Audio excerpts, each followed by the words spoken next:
I'm Jonas Bendiksen, a photographer living in Norway.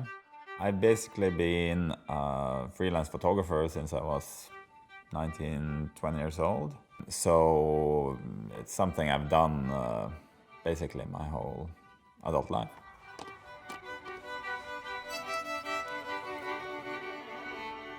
What I want to do in this course is I want to share with you some of my history and how I got to the point I'm today. We look at some of the books I did, some of the early projects, explain how those came about and the mechanics of how I went about those things.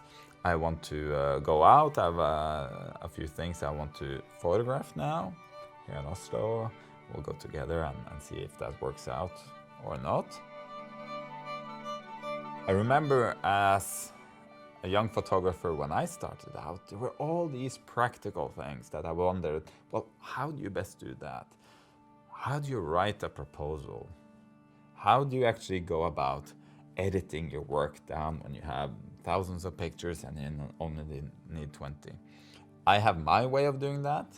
Other people have other ways of doing that, but I thought I'd show you my way. We'd look at some proposals I've written. I'll go through them on a granular level, and we'll see what is the thinking about the organization of that proposal. Why have I written it like that? Don't take anything I say as the truth. Don't let me influence you.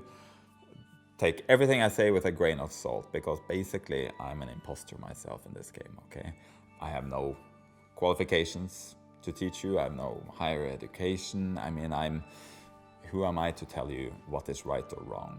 Whatever I say, someone else will have an opposing view and another way of doing things that has worked out even better.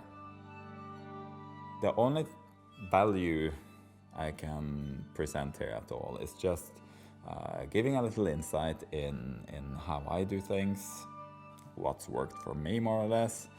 I can give my reactions, I can give my thoughts, and you can take it or leave it. That's basically it.